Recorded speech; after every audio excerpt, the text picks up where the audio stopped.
Hey,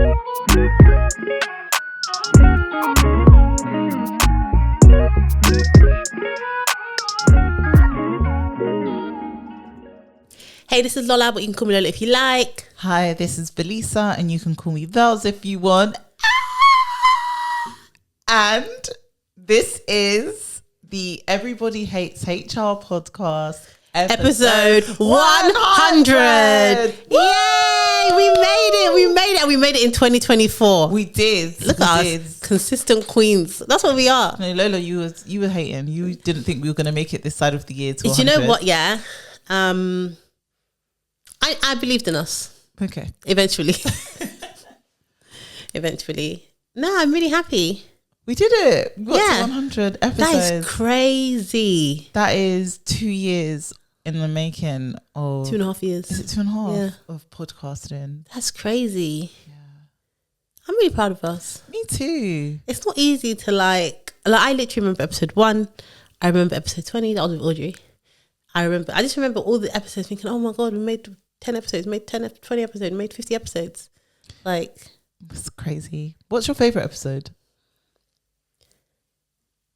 Do you know what? I don't know if I have a favourite episode, but definitely one of the most enjoyable episodes that we've done is with Aisha from the Bride's Room.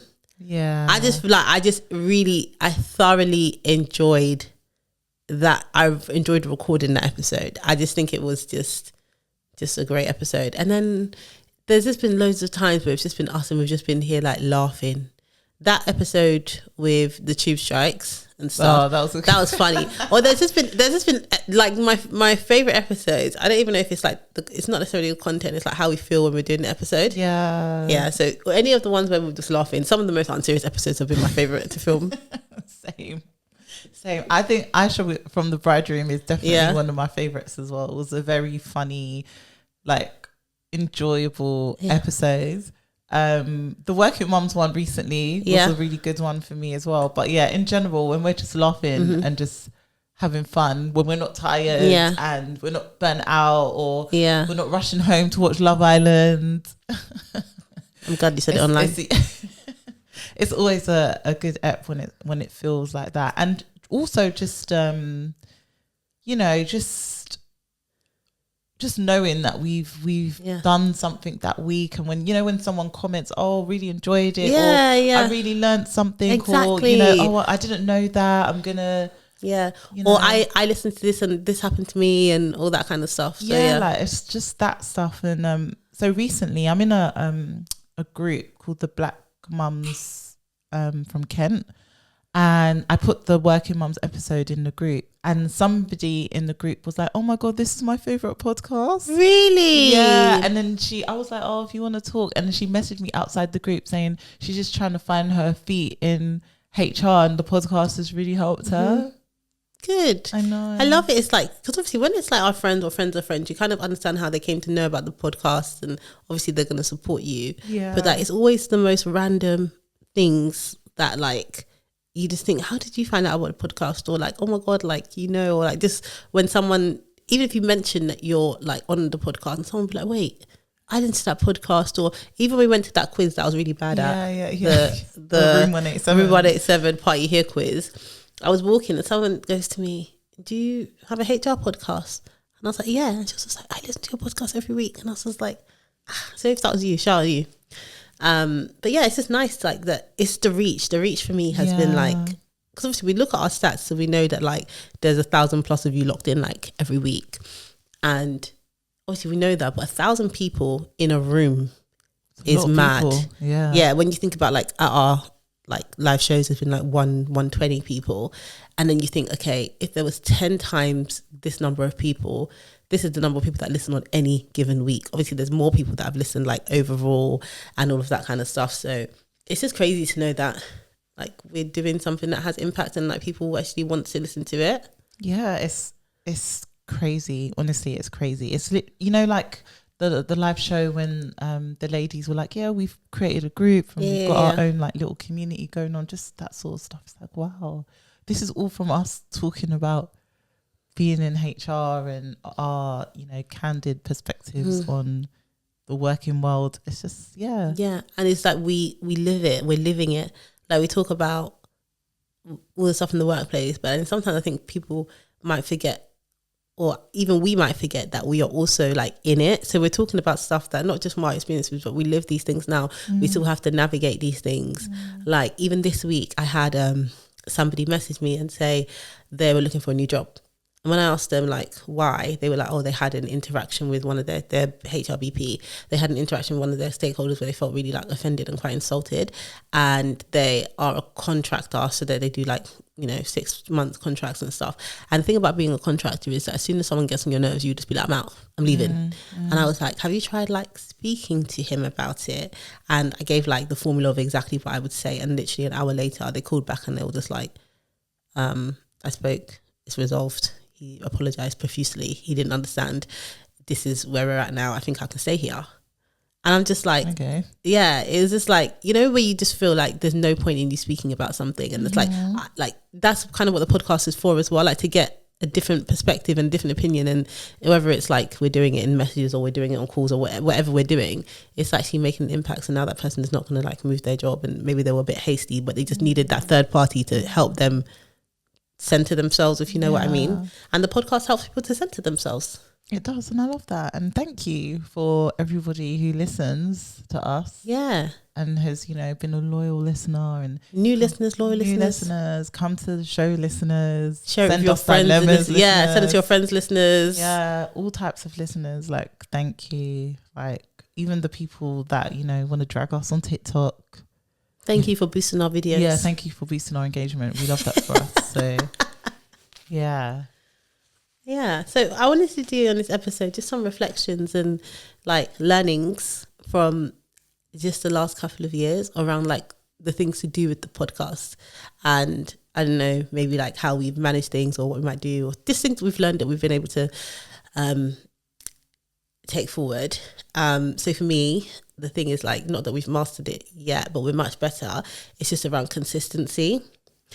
And I think just in life, we all know that consistency breeds results in it. Like you can even do something pretty poorly consistently and you probably still get some like attraction from it. And even like you look at other podcasts or certain people that make any sort of kind of content, and you can always see that the ones I know the ones that I follow are the most consistent because I'm able to build them into my routine. And I know when the videos are coming out, or I know when the podcast episodes are coming out, and I just like it. Like I listen to the receipts. It used to be once a week and now it's twice a week on a Monday and a Wednesday. I know there's going to be a new episode that drops.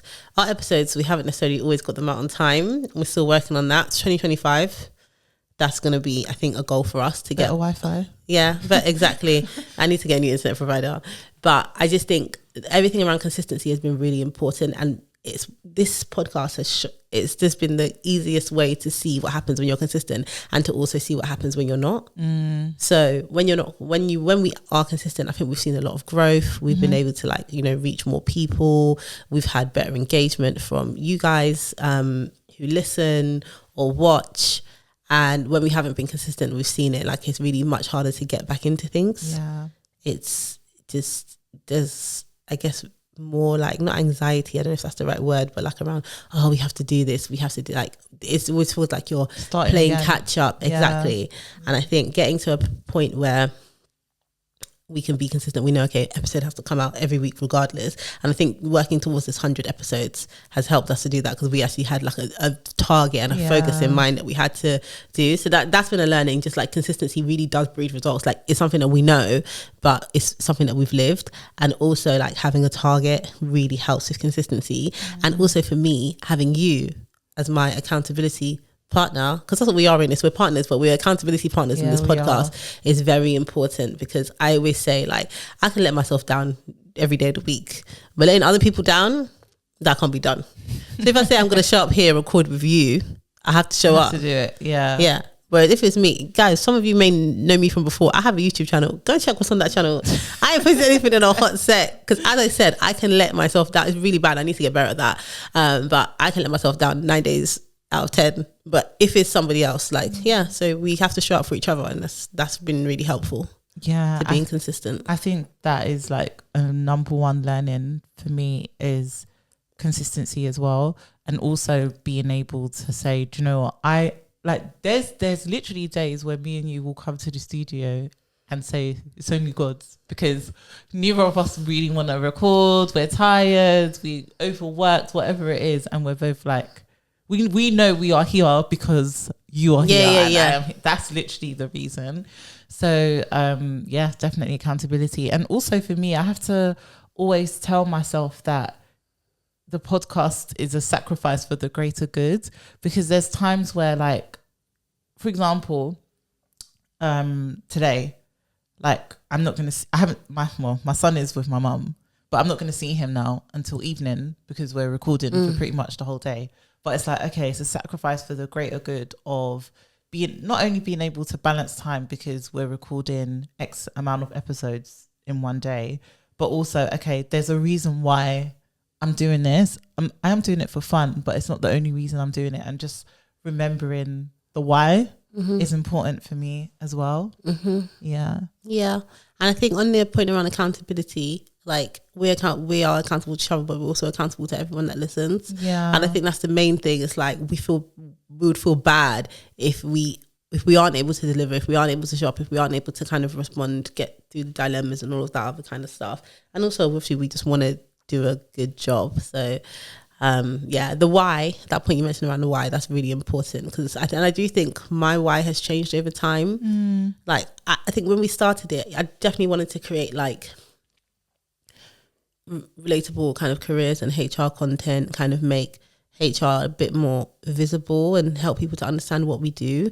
But I think the kind of understanding what we do and making us more visible as like HR professionals has kind of taken a backseat to wanting to serve the community. So like wanting to put content out that just plugs the gaps of whatever people need at the time. Do you know what I mean? So that's why, even though like even the Working Mums episode, I'm not a mum yet, I hope to be in the future, but I just found that episode so like, it was so edifying for me. I was just like, wow, like just listening to stories and like getting a realistic view of what that might look like, or the things that I might have to think about. And I know that episode has landed so well with so many people, and I know it just resonates with so many people. And like that for me, even though I didn't necessarily sit on that episode, I just feel like that's what a wonderful thing to put out there. So like, I was reading the comments and so many people just like, I feel so seen. And I was just like, what a wonderful thing to be able to do, you know? And that's why like some of the episodes that we've been thinking about that we want to put out for next year, I just think it'll be the same thing. Like, people need it and we want to help people to feel seen. Yeah. No, I love that. Oh gosh, what was I going to say? It was around the actual, like, not logistics, but the podcasting game is a business. It is, yeah. And if you want it to be. Yeah, but I didn't realize how much of a business podcasting can be. So when, like, first of all, I never thought in my life that I would be somebody who has a podcast, first of all. Like, although I did want to be a Choice FM DJ, so maybe this is like so that's a segue. Yeah, exactly.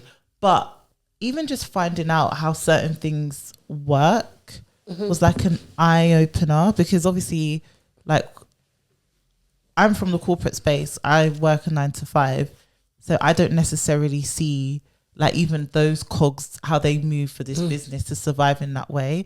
So like having certain conversations with different people, and even just seeing like some of the meetings or conversations that we've had as well, I'm like, wow. So if on our small little level, like, you know, for example, being able to talk about things like deal and things like, oh my God, there's actually like big boy podcasts like that are doing really big things from just speaking on the mic. And to me, that's all crazy. Like, yeah, do you know what? When we started out, obviously it was the three of us, we just wanted to make a podcast, but we didn't realize at the time, and I think this year especially, it's become so clear to us that we are building essentially a business if we want to. And the business can do one thing, which is make podcasts, or it could do a load of different things, like do live events or do loads of the other stuff that we're doing around the community. Like, it's a community-centered business, but it's still a business, and we are business partners. And I think the relationship that we have is so much deeper than it used to be, because our lives are so much more like intertwined. I feel like I I can go the whole day without talking to my friends. Yeah. But like, I'm like, we're in contact at least once a day. At least. Yeah. Unless like the times where we record in bulk, there might be slightly less of that, but it's still there. There's still things to talk about. Yeah. What video we're gonna post, whatever we're gonna post, like, so our lives are so like, we talk a lot all the time. I thank God that I like you. I'm so happy because, you know, like, you hear these stories about like TV shows or whatever where on camera they've got all this chemistry, then off camera they really don't like each other, and it's like, mate, I would not, like, that would be tough. I don't have it within me. Do you know what? If we were making loads of money, you could show up and look in my face even though you hated me. Well, obviously we're not. So yeah, it's like, you have to like each other, otherwise it's not going anywhere. Yeah. And if we're talking about making a business, just to be clear, we are very much like, it's pennies that we're making at the moment. In my mind, please, guys. please. We're not making that much money, and we're definitely like, what do we get paid to make this podcast, like 20p an hour or whatever it is. But either way, I think it's nice to be paid to do something, but also it's much easier to show up when you're not being compensated. When you like the person. Yeah, exactly. Yeah. But I was just gonna say, like, even when we started the podcast, we were saying that because we are not on 25k, it makes it a bit more difficult. It does make it more difficult to put work into the podcast when you're actually making enough money for you not to do a podcast. Yes. So those people who like, and I admire it, love it for you, wishing you the best, but those people who quit their job to podcast full time because, you know, they want to put their all in and they do well, love that. But like the I'm trying to say this in a very strategic way. Can I repackage? Go on. I repackage? We earn a decent amount of money individually. So in Velisa's job in my company, we earn a decent amount of money, which means that we will always make less money coming here to talk. The opportunity cost of an hour of me doing work in my job, or Velisa doing work in a job, versus an hour getting paid £1 to be here, is like, it doesn't make any sense. And for us to divert time away from our primary focus, which is like, you know, our careers or our jobs or our family or whatever it is, like it's a lot. It's just it's a cash loss. See, I'm trying to be nice. It's a cash loss, but obviously that's not necessarily the reason that we're here. So I think when we had a big thing about, like, I think we have been probably a little bit comparison people, thinking about, looking at, because we're quite analytical, I think. So looking at other podcasts and, you know, how they've grown, and thinking, we need to be more consistent, or we need to be this. But we've had to learn over time that we're different people. So for instance, like Velisa was saying, if we earn 25k, it would probably be much easier to throw that, you know, to throw our career away and say, okay, I'm going to focus full time. And as long as I make more than 25k in this podcast in the year, I'm up. But in order for us to be up in the same way, it would be a lot more than making 50k between us. So that's why it's been hard for us to be consistent, because the time away from work is really hard to do and to balance, especially when you want to do stuff like actually go on holiday, and, you know, you want to use your leave for like reasonable things. But yeah, so I think that's the other thing, like when we're comparing ourselves, I've learned that as well. When we're comparing ourselves, you know, we're never comparing apples and apples, because we don't know anybody else's story. Like, I remember when I think we spoke about it on the podcast, like 90s babies. Obviously they quit their jobs, and I think there was an article in, was it the Evening Standard, or I don't know, maybe the Times, I don't know, they were in some sort of thing, but they were talking about it and kind of what helped them to make the decision to quit their job and stuff like that. But there was also an episode that they did where they spoke about what they were earning before they quit their jobs, and I was really shocked, because I think one of them said they were making 25k, one of them was maybe VP, in the middle. VP was making 25k, Fred was making like 45, 45, and Temi was making 85k. And I remember just sitting there thinking, like, how did you all come to a consensus to do this? Honestly, that's why I read the article, because when I watched that episode, I was like, how did you do that? Because Temi is married with 2 children. So that would have been a whole conversation with his wife about doing that. And then like I guess with someone like Fred, like no children, bought their house already. It's crazy that you know all of this as well from listening to a pod, but so it's like, okay, maybe that could work. Maybe the wife is willing to take on a bit more, whatever. And then Dennis was on like 25k, so it's like, okay, it's easy for you. And also the skill set he has, which is the same as my husband, is that you can still do that work without working for a company. So like, I'm sure for him, he made the easiest decision, which was to... Because I was crunching the numbers hard. I was like, okay, if they're going to split things 3 ways, he makes 85k. Let's round that up to, 100k. Like how much did you 300k? Agree to make as a pod before giving up your job? Like, because between them, that's almost 200k. Yeah, and they're good, but it's more because they would have to split it 3 ways. Yeah, so like 300k. But then everybody has a number as well that they would their lowest number that they would be comfortable on. Yeah. So. But anyway, I say all of that to say that comparison can be the thief of joy, and like just looking at what we've achieved in isolation is just amazing. And I think that's what we've had to kind of focus on, but also still be like ambitious from where we want to go, and actually believing in ourselves in the sense like whenever it's so funny when we meet people, we've met a lot of people, especially in the last year, are like people kind of in the industry, and when they say to us like, oh, you guys are amazing, you could do X, Y, and Z, and we're like, we know. We're like, we believe in ourselves.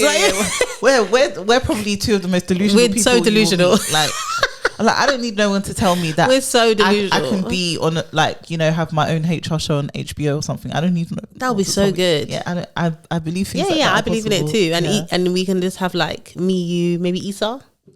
Love that. Yeah. Just sharing stories. The whole thing, or even like a spin-off of like Abbott's Elementary where it's like an office. But this is what we mean. You see what I'm saying? And anything can happen. And you know what? Time will show you guys. But there's some stuff that we've been working on in the background, or that's just opportunities that may or may not come. Don't even get me. No. But I tell you why, because Velisa is actually, of the 2 of us, Velisa is the most delusional. Like. I'm delusional, but Velisa lost it, mate. So there's been times where Velisa, she's messaged me just a random message and been like, blah, blah, blah, blah, this is going to happen. And I'm just like, okay, yeah, cool. Or I might even respond to her like, you're actually delusional. And then it happens. Literally. The thing that Lola's talking about, I'm telling you guys, I knew it was going to happen. So when that email came through, I was so smug. I was like, you see, I'm not crazy. I don't even know if I think I messaged you and said you were right, or did you message me and say I told you so? I messaged you. You messaged me. I messaged you. And if I didn't, you would have told me I told you so first. I would definitely would have. Yeah. What else about like learning and stuff? Do you know what I really enjoy actually about the podcast? I also learn while we're doing the podcast. Yeah. So when we do case studies or people send in dilemmas for things that maybe I haven't, because I specialize as well. So my bread and butter is ER. So sometimes when we get something that's more lenient towards the HRBP space or the recruitment space, etc., it basically wakes up a different part of my brain and forces me to think about it in a different way, which I really enjoy, because some of the stuff I learn here, I take it into the workplace where I can be like, oh, do you know what? There was a case on, they probably think I do loads and loads of extra reading, but I do, but it's because of the pod. It's like crowdsourcing as well. Yeah, but it's actually really helped me in the workplace as well to bring that knowledge of how just looking at things in a different way and just remembering there was that case, there was and it sticks with you. So I actually really enjoyed that aspect of the pod, particularly because when we started the pod I was on maternity leave, so I wasn't in the workplace. So it was a really good way of me being able to keep up as well. And it was also a good way of like keeping up with things in a fun way that wasn't work. Like I really appreciated doing the pod while on maternity, because I felt like, and without going into that mum space again too much, but I feel like often mums feel like they lose their sense of identity. They lose, what is their purpose now apart from looking after a child. So doing the podcast while on maternity was very good, because I felt really proud and like I'm actually doing this while having a very infant child. Like when we started, Kobe wasn't even 1 yet. No. Yeah, so it was like maybe 8-9 months. So it was like, wow, it was good. Yeah, so I loved it. Yeah, and do you know what? I think what we do in terms of looking at cases, trying to keep them up to date, all of that kind of stuff, that's what everyone should do. Like in it, like if you're in a 100%. HR role, but it's obviously when you're working and things are on top of your head, or you're doing it's hard to do it. So like this is the kind of producing the podcast is something that it forces us to do it. And I learned lots from it, like especially the stuff around cases. And I've definitely taken some of that stuff in. Like it helps me with like thinking about, okay, what the different risks are. And I love quoting cases like at work, like not just to look like smug, but just be like it helps to really like story tell, and it helps to contextualize that. When you got a manager who wants to do something so left, and you're like, well, to be fair, there was this case where blah blah blah blah blah blah happened, and this is the outcome, and they're like, swear, and you're like, yeah. And so I like, that's why I think it's been so helpful, and especially to do recent cases, like not just the cases that you learn in like CIPD or the ones that always come around, to like be up to date. So yeah, I've definitely learned so much doing the podcast, and not just about cases and about HR, but there's just like skills that I've picked up, like even basic things like editing, not basic, but like soft basic things for a podcast, how to edit like a podcast, like just learning lots of stuff around audio. Lola is our engineer, guys, if you don't know. But that's the reason because I'm the engineer, that's the reason we sometimes have issues, because I'm a self-taught self-funded amateur engineer. But like even stuff like I think we've mentioned before, but we record in a studio that my brother owns. So that has been a blessing within itself. And you know what? Shout out him. Yeah? Big up him. Yeah. So big up him. My brother's name is Dapper, and he owns this studio. He also works in finance, and he also has his own football podcast. Yeah. So he's doing... Are you not going to plug the podcast? Wow. Crazy work. Well, I've asked him a number of times to go on this podcast or to do a crossover, to do our football thing. He said no, but it's called Counter Attack Podcast. So if you like football, or you know anybody who is like very interested in football, it's not a team specific podcast. It's just like, you know, football for people that love football. So he interviews like players. Like it's actually a very good podcast. Not just because he's my brother. In fact, the fact that he's my brother makes me want to say it's Velisa knows, because me and my brother, we're like cat and dog. Sometimes I come in, sometimes I don't want to record today because blah blah blah, but we or if it happens in front of me, I just sit there. It's just a show for me. Yeah, she's witnessed it. But yeah, shout out to him. Counter Attack Podcast, great football podcast. But where was I going with this? Oh yeah, edit. So yeah, because of my brother's studio, as much as he lets us use it, you know, with no money, there's also no service. So when we hear like we do all the camera stuff, all the audio stuff, so that's why sometimes we have issues, right? Because it's actually me. Whereas if he was here being our engineer, then we wouldn't have that. But so I've learned like loads of stuff around that, like just editing, how like I now understand like how do we upload a podcast and then it makes its way magically to all these different platforms, like what's an RSS feed, and I've just learned so much about that kind of stuff. And Velisa has also learned it, but against her will.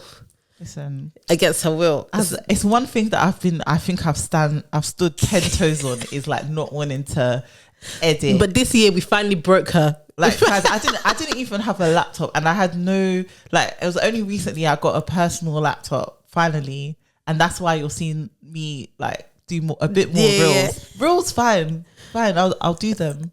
But the editing the pods, that's just not it was for when me. she said I should believe, I can't remember how she was like, okay, I'll edit this, and it was like the day she was gonna edit, she was like, how do we I put the memory card in the laptop? I said, no, we've got a long way to go.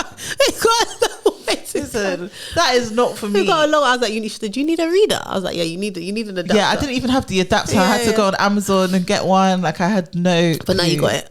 Yeah. And then even at home, it's a whole like thing, because I'll be like to my husband, I'll be like, yeah, you need to help me.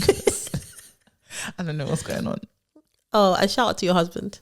Yeah, shout out to Quex, like doing our graphics. Same thing, like you and Dapper, like, you know, sometimes there's a I'm not talking there's to a him. small conflict. Yeah. But you know, he's less petty than me. Yeah. So he will still do it, even though or he knows, like, you know, to go to Lola, because we're not like that right now. So yeah. To go to Lola. But yeah, now he really helps us out with the stuff. Yeah, me having a direct line to your husband was the absolute best thing. Because then it's like, there was times I'll be like, oh, Velisa, where's the episode? She'll be like, I'm not talking to him. Not that probably that he's done it. Yeah, but I'm not asking for it. I'm not asking for it. Do you know what I mean? So you have to find your own way. Yeah, so it's just been really good, and like all the stuff around like analytics. I think all the analytics stuff has been like quite fun to learn and be like, wow, I swear, like someone's watching. It's been more fun for Lola than me. No, it's been fun. Loves analytics. Velisa is a pretender because like we did analytics. I'm sending it to her. I can send her analytics 3 times in a day about different things. But there was a time when I stopped sending it. I can't remember what happened, but then Velisa sent it to me. I was like, so you log in? So you log in. Whenever we're doing really well, that's when I get interested. Yeah, it's true. Yeah. It's but true. if things dip, then I don't have she's out. She's out. Yeah. She's only here for the good times. Basically. But yeah, we've just learned so much stuff about like, you know, how like the technical stuff, like business stuff around like, just how this stuff works. And I think all of it is just applicable to business in general, like having to have like a way to market yourselves, like even stuff like you guys come to the show, anyone comes to the show, seeing that we have sponsors. Getting a sponsor is not an easy thing to do, especially when you're not a podcast that has 100,000 weekly listeners or whatever. Do you know what I mean? This is not the Joe Rogan experience or Call Her Daddy. Do you know what I mean? So it's how we've had to pitch ourselves a lot for different things and be like, okay, we have to understand our story, like understand who our audience is. We need to understand who you guys are. So like, and what value you guys have and all of that kind of stuff. So it's been just, it's been sometimes you feel like you're in Dragon's Den. You do, but I also feel like one thing I've learned as well from, I would say particularly from you, because you have less shame than I do. Okay. Where like I mean I agree. Yeah. Like try your luck. Yeah. Like what's I can say?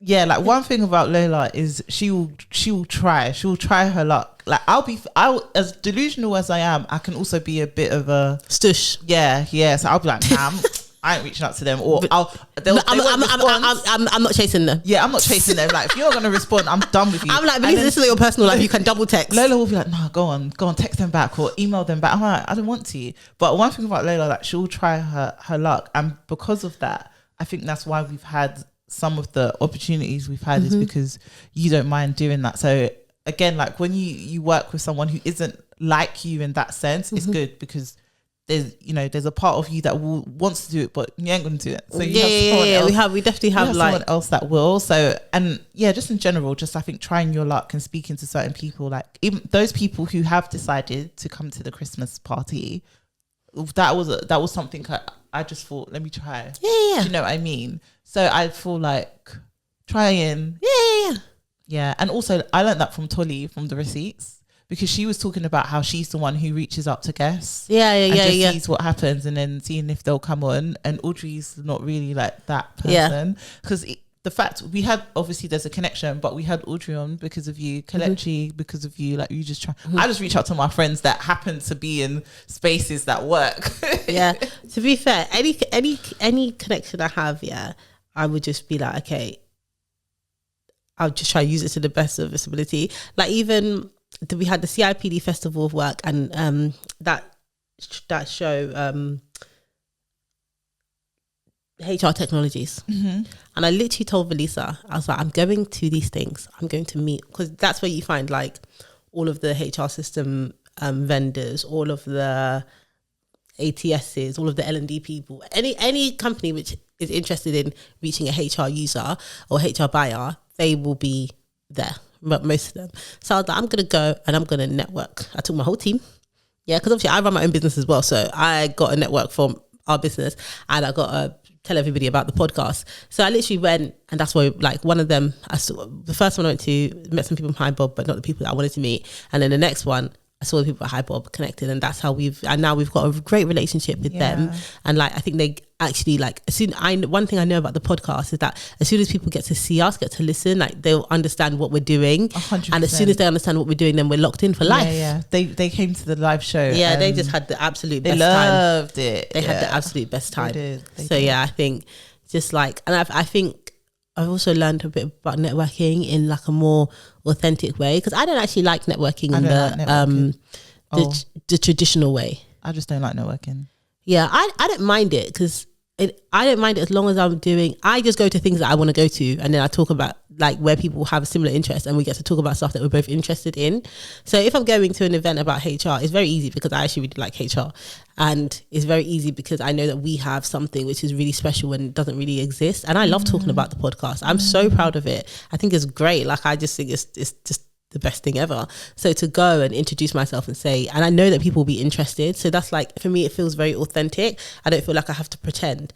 And thankfully, I'm at a point in my career, and I think you're at a point in your career where we can literally just be ourselves. Yeah, 100%. Like, or we can be as much of ourselves as we want to bring on that day. So because I'm there now, there's no pretense, there's nothing, especially when it comes to the podcast. I can't come and lie and say that this is, X podcast, because you can just listen to it. And then you'll know what it is. So I can just go and talk about the podcast. I describe the podcast as the least HR podcast you will ever listen to. That's what I say to people. Accurate. Yeah, and they'll be like, they'll be intrigued. And then when they listen to it, they're like, yeah, I get it. But yeah, so I think I've learned loads about like networking and how to do it authentically because of the podcast. Yeah, no, I think the podcast has been a good like conversation starter for me as well, making it easier to network, because I just don't like networking. I just find it very... Obviously, everyone's networking to get something out of it, and sometimes that makes me feel uncomfortable. Well, is that true? But I think that's true where you're going to like a networking event. But if you go to an event which is not for networking, and you network there, you're just talking. Yeah, true. Yeah, but yeah, we've got a few minutes, so I was just going to say, moving forward. Okay. Yeah. What do you want to do next year? What do you want to, just like one or two things that you think, okay, would be really nice to achieve? I think it would be really nice to achieve having, do you know what, doing more speaking at events. Okay. Events that are not ours. I think that would be good. I think,